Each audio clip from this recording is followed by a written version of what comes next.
যে হেডমাস্টার জন্ম তারিখ বসে এবং বেশিরভাগের জন্ম তারিখ হলো 1 জানুয়ারি। 60 বছর বয়সে বলে জিজ্ঞেস করে আমরা জন্ম তারিখ বলে আমার তো জন্ম তারিখ জানি না তো। এটা যে কত রকমের সুযোগ আছে এটা একবার করতে পারলে এই ধরনের কাজ তরুণ উদ্যোক্তাদের নিয়ে আমরা বহুদূর যেতে পারি। সেটা জানিয়ে রাখলাম। সাফল্য কি হবে যাওয়ার পরে কথা হবে তাদের সঙ্গে ফিরে আসে জানাতে পারবো। আমরা আবেদন জানাচ্ছি আপনি ঘরে বসেই আপনার ট্যাক্স দেন, আপনি ঘরে বসেই করেন।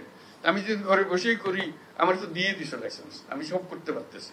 কাজে আমার একজনকে করে দিতে দোষটা কি? আমার এত কন্ট্রোল কিসের জন্য? কি আমি করতেছি? আমার দিয়ে দিছো, আমি করতেছি। আমার ছোট মেয়ে সে গিয়া পাড়ার সব একটা করে দিয়ে আসে, ও জানে ওর একটু ধরো করে দিতে পারে।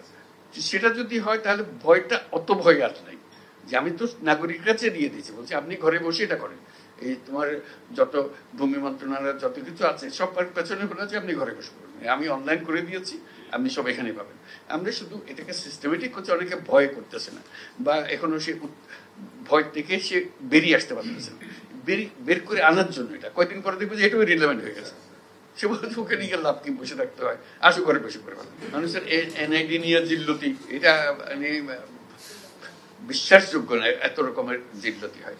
এখন আমরা বলছি যে সব হাসপাতালগুলোকে এম্পাওয়ার করে দাও এবং বাধ্যতামূলক করো, সন্তান জন্ম হলে তোমাকে এনআইডি সবকিছু রেডি করে দিতে হবে, জন্ম সনদ তাকে ওখানে দিয়ে দিতে হবে, সার্টিফিকেট দিতে হবে, অমুক তারিখে এই হাসপাতালে এটা হয়েছে।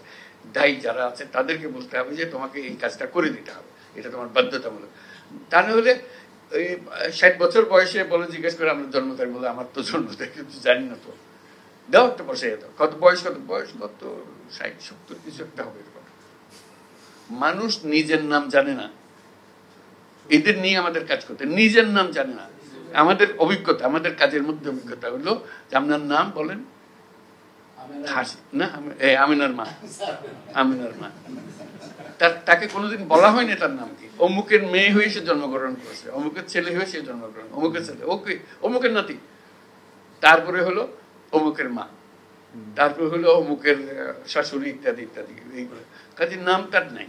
কাজে তাকে নাম দেওয়া, তারিখ স্থাপন করা, আমাদের যত এনআইডি আছে তার মধ্যে 50% হলো যে ভুয়া জন্ম তারিখ, আরো বেশি হইতে পারে। আর আমার জন্ম তারিখ তো আমাদের জানা নেই কেউ। এইভাবে আমরা হয়েছে। আমাদের বেশিরভাগ স্কুল কলেজের শিক্ষকদের দায়িত্ব হলো, বিশেষ করে প্রাইমারি স্কুলে ম্যাট্রিক পরীক্ষার সময়, এখন এইচএসসি এসএসসি এগুলো, যে হেডমাস্টার জন্ম তারিখ বসে এবং বেশিরভাগের জন্ম তারিখ হলো 1 জানুয়ারি। বাংলাদেশে যত 1 জানুয়ারিতে জন্মগ্রহণ করে পৃথিবীর কোনো দেশে এত জন্মগ্রহণ করে।